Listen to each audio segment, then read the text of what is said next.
대림절이 시작이 되었습니다. 주님이 오셨던 성탄절 전 4주간 전부터, 4주 전부터 시작이 되죠. 대림절은 이제 기다림의 시간입니다. 성탄절을 기다리는 시간이기도 하지만, 우리 주님께서 다시 오시겠다고 하신 그 약속의 말씀을 또한 우리가 기다리는 그러한 시간입니다. 돌아보면 인생이라고 하는 것은 참 기다림 같습니다. 이런 기다림, 저런 기다림, 때로는 아무리 기다려도 필요가 없는 그런 기다림을 갖기도 하는 것이 인생인데, 그래도 무엇인가 기다릴 것이 있다라고 하는 것은 좋은 것 같아요. 그래도 그 소망이 있다는 것이니까. 그러나 그 무엇인가가 아닌 가장 분명하고 확실한 주님의 날을 우리가 기다리고 있다라고 하는 것은 그야말로 가장 큰 생애 축복이다라고 할 수 있을 것입니다. 생애 축복임이 분명한 것이죠. 그런데 내가 이제 얼마나 기다리고 있는가라고 하는 것들은 돌아볼 일입니다. 제가 지난주에 선교지를 잘 다녀왔습니다. 그 선교사님께서 우리가 오는 것을 대단히 기다리고 계셨던 것 같습니다. 아주 수첩에다 매일매일의 그 스케줄을 빽빽하게 적어서 아침, 점심, 저녁까지 그냥 그 모든 스케줄들을 하나하나씩 기록을 해놓고 그 순서에 따라서 인도를 하기도 하셨습니다. 근데 그 시간들이 참 우리를 배려한 그런 시간들이라 얼마나 편하고 좋았는지 모르겠다 싶습니다. 그렇게 기다렸던 한 주간이 아마 제 생각에는 그분에게는 굉장히 즐거운 그런 기대가 있는 그런 한 달쯤 되었을 것 같다라고 생각을 합니다. 왜냐하면 우리가 서로 마음이 맞는 사람들이기 때문에 그렇습니다. 함께 간 분들도 그렇고 또 기다리고 있었던 선교사님도 그렇고 그렇게 해서 그 준비하는 시간이 감히 생각하건대 기쁨이었을 것이다 라고 하는 그런 생각을 해보는 것이죠. 우리가 주님을 기다리는 그 기다림도 이런 기쁨이 있는 기다림이었으면 좋겠다 생각합니다. 그럼에도 불구하고 우리가 우리의 일상 속에서 얼마나 큰 기쁨으로 주님을 기다리고 있는가라고 하는 것은 각자 생각해 보면 우리가 서로 알 수 있지 않을까 싶습니다. 어쩌면 기다림조차도 없이 살았던 분주함이 있지 않았을까 하는 생각도 들고요. 그런 의미에서 대림절은 꼭 필요한 시간입니다. 나는 얼마나 주님을 기다리는 사람일까? 내 안에 주님은 얼마나 큰 위치로 차지하고 계신 분일까라고 하는 것들을 생각하면서 우리를 다시 한번 주님께로 옮겨가는 그러한 의미가 있는 것이 바로 대림절의 의미지요. 오늘 본문이 그때라는 말씀으로 시작이 됩니다. 그때라고 하는 말씀은 배경이라고 하는 것이 좀 살펴보지 않고는 그때라고 하는 오늘 본문의 말씀을 제대로 이해하는 것이 약간 어려울 수도 있습니다.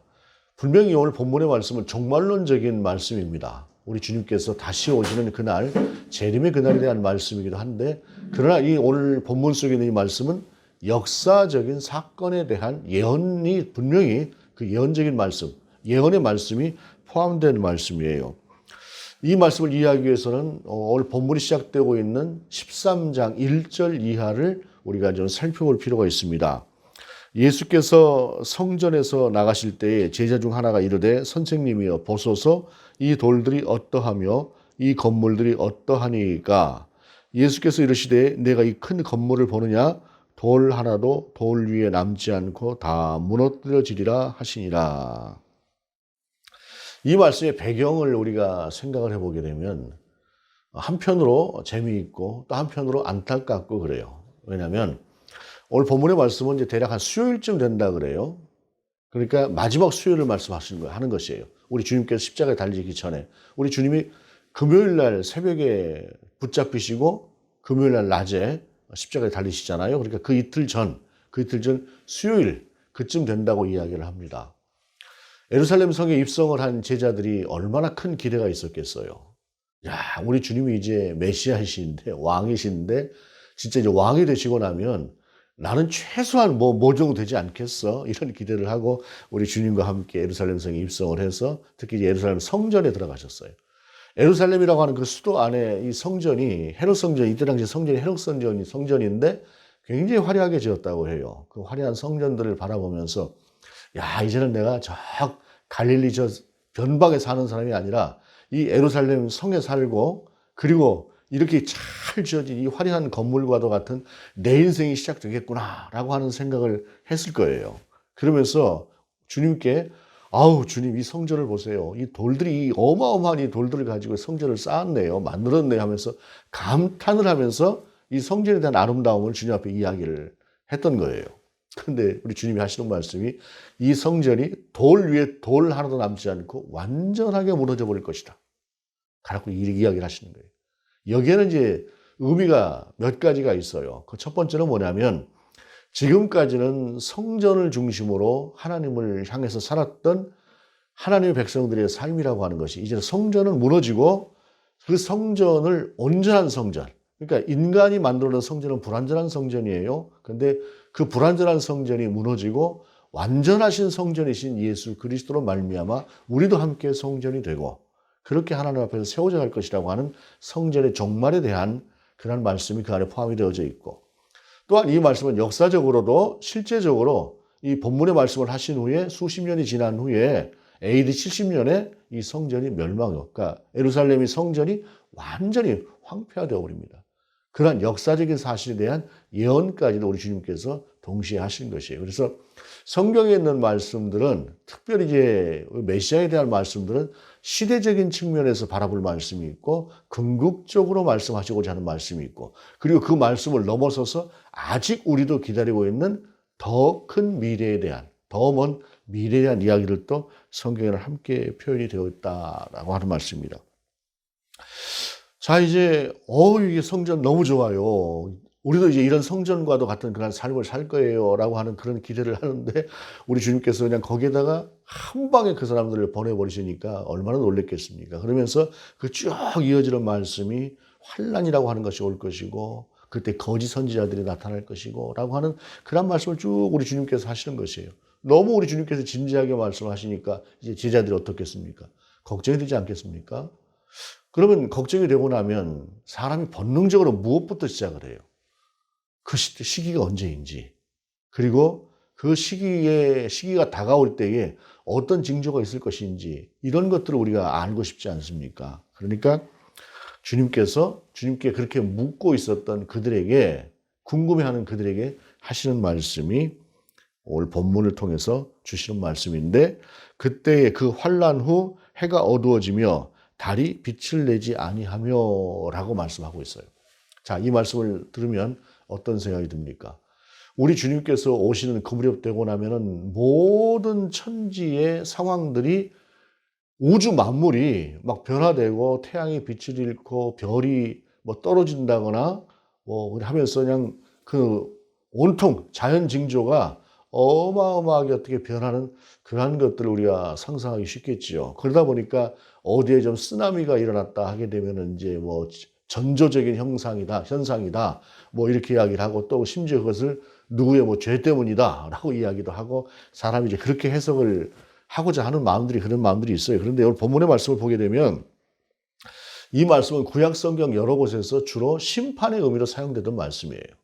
이미 많이 사용되었던 것들이 에스겔서 32장 7절이라거나 요엘서 2장 10절이라거나 요엘서 2장 31절, 3장 15절, 아모스 8장 9절, 이런 선지자들에 대해서 이런 말씀들, 거의 비슷하게 사용되는 말씀들이 계속적으로 이어지고 있는 것을 보아요.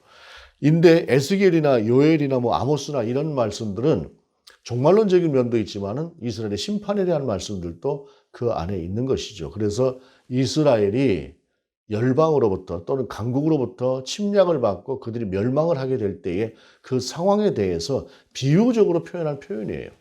그러니까 전쟁을 암시하는 표현이고, 너희가 크게 환난을 당할 것이다 라고 하는 그런 표현들이고, 특별히 이사야 13장 10절 같은 경우에는 바벨론의 멸망을 말씀하실 때 이와 같은 표현들을 하셨기도 하고, 그 다음에 보게 되면 에돔의 멸망, 이사야 34장 4절에서는 에돔의 멸망을 비유적으로 이야기할 때에 하셨던 말씀이기도 합니다. 그래서 24절, 25절이라고 하는 말씀은 우주적인 어떤 대재앙을 이야기한다기보다는 표현이다 라고 하는 것이고, 그것은 전쟁의 참화, 이스라엘이 지독하게 환난을 당해야 되는 그러한 상황들에 대해서 이야기하고 있는 문학적인 측면이 또한 그 안에 있다라고 하는 것입니다. 그래서 이것을 꼭 반드시 어떤 우주적인 그러한 모습들, 큰 자연적인 현상이 일어났을 때 이때에 주님께서 라고 하시는 그러한 생각으로 지나치게 몰입하는 것은 위험한 생각이다라고 하는 것을 말씀할 수가 있습니다. 주님께서 분명히 이렇게 말씀하셨어요. 28절에 보게 되면 무화과 나무의 비유를 배우라. 그 가지가 연하여지고 잎사귀를 내면 여름이 가까운 줄 아나니 이와 같이 너희가 이런 일이 일어나는 것을 보거든 인자가 가까이 곧 문 앞에 이른 줄 알라라는 것입니다. 무화과 나무가 이때가 되었다. 이제 열매가 조금 있으면 열리겠다라고 한다고 하는 것은 경험을 통해서 배우는 학습 효과입니다. 우리가 주님 앞에서 날마다 예배를 드리고 기도를 하고 말씀을 듣고 한다고 하는 것은 우리의 영적인 학습이고 우리가 영적으로 그것을 분별할 만한 자라감의 시간을 만들어가는 과정이기도 한 것이에요. 그렇기 때문에 무화과의 잎사귀를 자연현상으로 바라보면서 이제 조금 있으면 열매를 맺겠다라고 하는 것을 보는 것처럼 자연스럽게 우리가 주님과 함께 살아낸다고 한다면, 주님을 중심으로 살아내고 있다고 한다면 그것은 알게 되는 것이지 모르고 지나가는 것이 아니다라고 하는 것을 말씀하고 있는 것입니다. 그러면서도 주님은 말씀하시는 것이 32절에 보게 되면 그러나 그날과 그때는 아무도 모르나니 하늘에 있는 천사들도 아들도 모르고 아버지만 아시느니라 하고 그 시간을 특정하지 않습니다. 그 시간이 언제다라고 이야기하는 것을 말씀하지 않아요. 그런데 이 주님께서 말씀하시는 그때는 아무도 모른다라고 하는 이 말씀은 궁극적인 재림의 날, 종말론적인 의미에서의 그날을 이야기하는 것입니다. 그런데 주님은 또 한 가지를 이렇게 말씀하고 계세요. 30절에 내가 진실로 너희에게 말하노니 이 세대가 지나가기 전에 이 일이 다 일어나리라 라고 말씀하시는 것입니다. 이 말씀은 또 이 세대가 지나가기 전에 다 이 일이 이루어진다는 것인데 주님이 오시는 날이 이 세대가 지나가기 전에 오신다는 말씀인가? 충분히 우리가 오해할 만한 말씀이죠. 그런데 이 말씀은 무엇이냐? 역사적으로 이루어질 날들에 대한 말씀입니다. 특별히 여기서 이 세대가 지나가기 전에라고 하는 이 말씀은 우리가 출애굽의 과정에서 한 세대를 볼 때에 출애굽한 그 세대, 장성한 그 한 세대는 들어가지 못했어요. 가나안 땅에. 그리고 나머지 세대가 훈련된 세대가 가나안 땅에 들어가게 되었는데 그 세대가 그러니까 어느 정도의 기간입니까? 40년의 시간이에요. 그래서 오늘 본문의 말씀을 주님께서 대략 한 30세쯤 되었을 때에 우리 주님께서 십자가에 달리셨다. 그러니까 30세쯤 될 때 공생애를 시작하셨으니까 한 3년쯤 하셨으니까 33세쯤에서 돌아가셨죠. 십자가에서.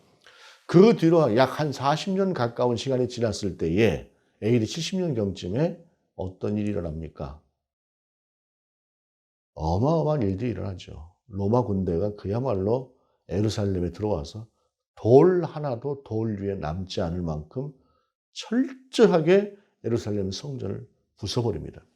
한편 시각으로 볼 때 그것은 정말로 크고 모욕적인 일같이, 그리고 하나님이 과연 살아계시는가? 라고 생각할 만큼 한쪽에서 그런 생각을 했을 것입니다. 그런데 그 엄청난 사건은 우리 주님께서 오늘 본문에서 말씀하셨던 돌 하나도 돌 위에 남지 않을 것이다.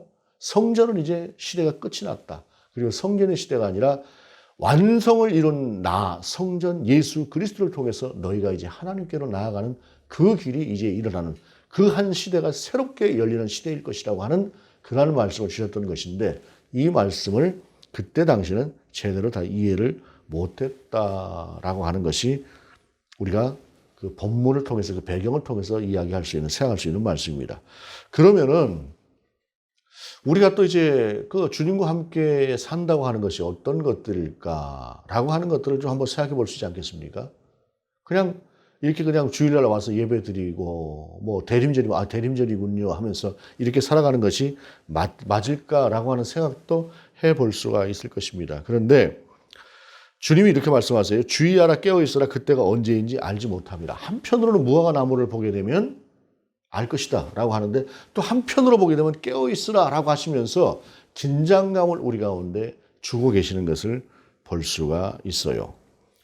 여기서 깨어있다라고 하는 것을 우리가 한 세대를 조금 전에 우리가 그러니까 이스라엘이 출애굽한 시대로 생각하면서 한 시대를 비유적으로 생각했다고 한다면, 깨어있으라고 하는 말도 6월절의 밤과도 같은 그러한 밤으로 우리가 생각해 볼 수가 있어요.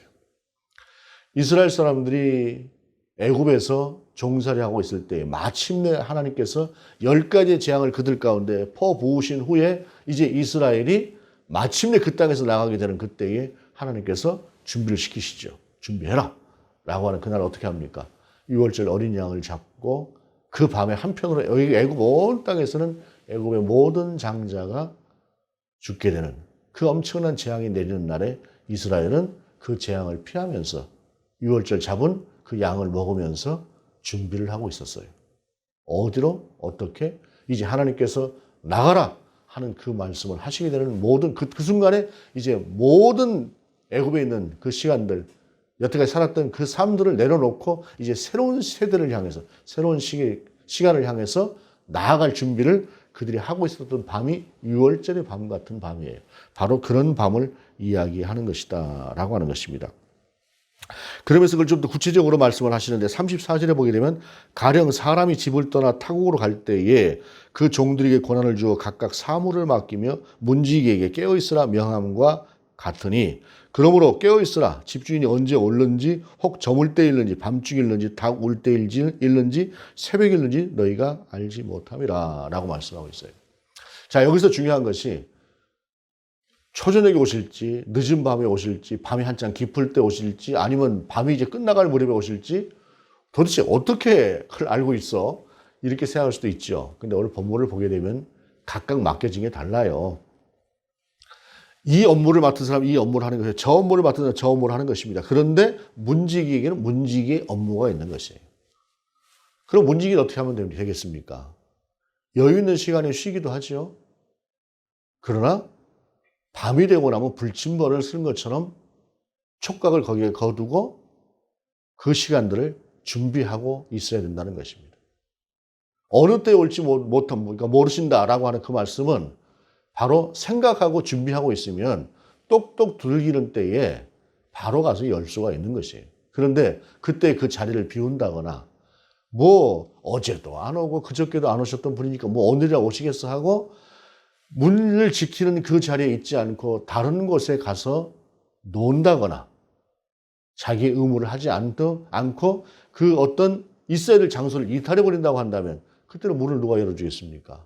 아무리 두들겨 나오지 않으면 결국에 나중에 어떻게 해서든 주인이 들어오겠지요. 그 문으로. 그러고 난 뒤에 어떻게 하겠습니까? 문지기가 문은 안 지키고 뭐 했느냐 하면서 크게 징벌을 내리는 그런 상황들이 벌어지지 않겠습니까? 그러므로 문지기라고 하는 것은 밤새 눈을 부릅뜨고 지켜본다라고 하는 그런 의미보다 그건 불침원의 역할이고 문을 열어주는 자리에서 그 자리를 차지하고 있으면 문은 열 수가 있는 것이다라고 하는 사실입니다. 두들기는 소리를 들을 수 있을 만큼의 위치에 있으면 되는 것이다라고 하는 것이에요. 바로 문지기는 문을 열고 닫는 그 역할을 할 수 있을 만한 준비를 하고 있으면 되는 것입니다. 그리고 다른 각각의 사물을 맡긴 다른 종들은 각각 자기에게 맡겨진 일들을 하고 있으면 되는 것이에요. 그러므로 이 말씀은 무엇이냐면 하나님께서 우리 가운데 주신 각자의 업이 있고 각자 살아내야 될 자리가 있는 것이에요. 그 자리 속에서 내가 하나님의 백성이다라고 하는 것을 잊지 않고 내가 하나님의 사람이다라고 하는 것을 잊지 않고 살아내는 그러한 삶을 이야기하는 것이 오늘 본문 속에서 깨어있으라라고 하는 그 말씀의 그 본래적인 그런 말씀이다라고 하는 것을 우리가 기억할 필요가 있습니다. 자, 이제 우리는 우리의 삶이라고 하는 것을 돌아보면서 한번 생각해 보십시다. 본문 1절에서 그들이 그 아름다운 예루살렘 성전을 바라보면서 감탄을 하고 있을 때에 우리 주님은 그들 가운데 그들의 생각을 깨는 그들의 그 기쁨을 깨는 말씀을 하셨어요. 자, 이 말씀이 이 시대를 살아가는 우리에게 어떤 말씀으로 다가올 수 있을까라고 하는 것입니다. 우리는 무엇을 보고 감탄하고 있을까요? 우리는 무엇을 보고 너무 좋다고 하고 있을까요? 우리가 좋다고 여기고 감탄하고 있는 것은 무엇일까요? 우리 주님이 제게 이런 은혜를 주시니 제게 기쁨이 넘칩니다라고 하는 그러한 감탄. 찬양을 조금 부르기만 해도 그냥 그 마음속에 감동이 오는 그러한 감탄. 주님의 말씀을 읽다 보면은 그 주님의 마음이 느껴져서 때로는 그냥 마음이 찢어지기도 하고 때로는 기쁨이 넘치기도 하고 그러한 속에서 주님의 그 사랑을 느끼면서 가슴이 충만해지는 그러한 감탄. 그러한 감탄이라면 얼마나 좋겠습니까마는 우리는 다른 것들을 보고 감탄을 하는 경우가 참 많습니다. 아우, 얼마나 좋겠어. 얼마나 좋겠어 하고 하는 것들이 세속적인 가치에 너무 우리가 함몰되어 있지 않는가라고 하는 것들을 돌아볼 필요가 있습니다. 좋은 것들이 분명 좋지요. 좋은 것들이 분명 좋습니다. 필요한 만큼 있어야 또 우리가 또 무엇인가 또 우리가 사는 동안에 한 번쯤 또 즐거울 만한 그런 일들을 할 수도 있습니다. 그 작은 사소한 기쁨이 될 만한 것들을 누릴 수 있는 누림도 있습니다. 그러나 본질적으로 우리가 기뻐하고 바라볼 것은 어떤 것들인가라고 하는 것은 그 성전을 바라보고 있었던 제자들의 감탄과 그것을 바라보고 있는 그들을 향해서 이제 그것을 끝내고 그 시대를 끝내고 당시 십자가를 지심으로 새로운 시대를 열 것이라고 하는 주님의 그 사이에 그 간극 얼마나 멀게 느껴집니까? 그러한 것은 아닌가라고 하는 것들을 돌아볼 필요가 있다는 것입니다. 가끔 이제 크리스천 기업가라고 하는 분들에 대한 이야기를 들을 때가 있어요. 누구가 뭐 어느 교회에 나간대라고 하는 이야기를 듣고 또 그 교회에 있는 어떤 목사님하고 이제 이야기를 하다 보면은 그 어느 기업의 대표가 우리 교회를 나오는데 믿음이 얼마나 좋은지 뭐 연말 되고 나면은 또 그냥 헌금을 어떻게 하기도 하고 또 뭐 어떤 행사가 있을 때 이렇게 크게 그냥 내기도 하고 라고 하는 이제 그런 이야기들을 하는 경우를 종종 듣습니다. 그런데 가끔 그러한 분들이 사회적으로 악덕 기업주다라고 하는 얘기를 들을 때가 있어요. 경영의 부분이라고 하는 것이 사실 그렇게 간단하고 쉽게 평가하고 그래서 뭐 악덕 기업주다 해서 우리도 같이 악덕 기업주다라고 이야기를 할 수는 없어요. 상황이라고 하는 것을 알고 보면 누구의 잘못인지 전혀 다르게 될 수도 있고 특별히 우리나라 언론이라고 하는 경우는 그냥 한쪽으로 사람들이 몰려서 많이 볼 것 같으면 무조건 때리고 보는 경향도 없지는 않아서 찬찬히 살펴볼 필요도 있습니다만 그러나 실제로 그런 경우들이 종종 있다는 것이에요. 교회에서는 굉장히 평이 좋은데 가만히 그 뜯어보고 알아보고 하면은 세상에서 고열을 짜서 번 그 돈을 가지고 그렇게 사용하고 있는 모습들도 간혹 있기는 있다라고 하는 것입니다. 쉬운 판단이 될 수는 없으나 그런 경우들이 있다는 것이에요. 자, 그렇다고 한다면 이러한 사람들이 이러한 상황이라고 하는 것이 이러한 삶이라고 하는 것이 과연 제대로 된 삶일까라고 하는 것들입니다. 이런 교회들의 대부분의 그 교회의 목사들은 그 악덕 기업주를 대부분 칭찬합니다. 왜요? 자기 교회에 헌금을 많이 하고 자기에게 잘하니까. 우리의 시선과 우리의 생각이라고 하는 것이 내가 중심이 되어 있을 때 그것은 깨어있는 것이 아니라 잠들어 있는 것이고 심지어는 죽어있는 것일 수 있습니다. 이것은 그런 부자들만의 이야기가 아니에요. 우리들의 문제도 마찬가지입니다. 우리의 관심과 생각이라고 하는 것이 다른 것들로 가득 차 있다고 한다면 주님이 들어오시지 못할 만큼 다른 것들로 채워져 있다고 한다면 그런 사람이 어떻게 그들을 악덕 기업주라고 욕할 수 있습니까? 전혀 욕할 수 없습니다. 어쩌면 더한 사람일 수 있습니다. 우리가 깨어있다라고 하는 것은 어떤 시사적인 부분을 이야기하는 것이 아닙니다. 정치적으로 무엇을 옳고 그름을 분별하는 것을 이야기하지 않아요. 물론 그것들은 깨어있음의 한 부분을 차지합니다. 왜냐하면 시선이라고 하는 것이 한쪽에 함몰되어져 버리고 한쪽으로 편향되어 있다고 하는 것은 분별력을 잃어버린 것이기 때문에 그것은 분명히 다른 이야기입니다. 그러나 깨어있다라고 하는 것은 하나님을 향해서 하나님이 말씀하시면 하나님이 두드리시면 언제든지 문을 열 수 있는 그런 신앙. 내가 머물고 있는 애굽이 내가 영원히 살아야 될 것이 아니라 내가 영원히 살아야 될 것은 하나님께서 명하신 저 가나안이기 때문에 이제 네가 살고 있던 곳에 짐을 싸서 출발해라 라고 하게 되면 언제든지 그럴 준비를 그럴 각오를 하고 있는 그러한 삶의 자세, 이것이 바로 오늘 본문 속에서 깨어있으라라고 하는 것을 말씀하고 있는 것입니다. 우리가 모든 문제에 다 깨어있을 수 없습니다. 우리가 어떻게 모든 것들을 다 알고 이것은 옳고 이것은 그르고 하는 것을 판단할 수 있겠습니까? 우리의 삶이라고 하는 것은 때로는 잘못된 판단을 할 수도 있고 잘못된 길을 가기도 하고 합니다. 그러나 주님이 말씀하시면 그 말씀을 들을 수 있는 귀, 주님이 두들기시는 그때에 아이고 내가 졸고 있었네. 라고 하면서 깰 수 있는 그 생각, 그 귀 기울임, 이것이 우리 가운데 필요하다는 얘기입니다. 24시간을 눈을 뜨고 주님이 언제 오실까? 그렇게 사는 사람은 있을 수 없습니다. 그러다 보면 피로해서 죽습니다. 내가 있어야 될 곳, 주님의 음성을 들을 만한 그러한 위치에서 때로는 졸기도 하고 때로는 잠들기도 하고 주님이 한 번 두들겨서 못 알아들을 수도 있지만 두 번, 세 번 두드리면 그때는 깨어나서 아이고 주님이 말씀하셨군요 라고 할 만한 거리에 있는 그만큼의 마음을 열고 사는 것, 그것이 오늘 본문 속에서 깨어있으라 라고 하는 그러한 말씀이다 라고 하는 것입니다. 중요한 것은 우리의 생각과 우리의 자세와 우리의 영성이 그렇게 우리 주님을 향해서 있어야 된다라고 하는 사실입니다. 푹 잠들지 마시기 바랍니다. 두들겨도 못 일어날 만큼 주무시지 마시기 바랍니다. 적어도 우리의 귀를 열고 주님 말씀하시면 들을 수 있을 만한 그러한 위치에 우리가 있기를 원합니다. 그것이 기다리는 사람의 자세입니다. 우리는 분명히 주님을 기다리는 사람들입니다. 우리가 기다리지 않는다고 해도 우리는 어느 순간 때가 되면 주님 앞에 가야 될 사람들이기도 합니다. 그 날들에 대해서 나는 어떻게 살고 있는가라고 하는 것들을 생각해 보시기 바랍니다. 삶이라고 하는 것이 돌아보게 되면 미련이 없는 삶이 어디가 있고 후회가 없는 삶이라고 하는 것이 어디가 있겠습니까? 하나님 앞에서 100% 떳떳한 사람이 어디가 있겠습니까? 그러나 그럼에도 불구하고 우리가 하나님의 백성이라고 하는 사실, 우리 주님께서 우리를 피로 값주고 사신 바 된 주님의 귀한 사람들이라고 하는 사실을 알고 생각하고 살아갈 때에 주님이 우리를 두드리는 그 순간에 우리가 그 주님을 맞이하고 주님이시군요 라고 할 수 있는 그러한 사람들이 될 수 있을 것입니다.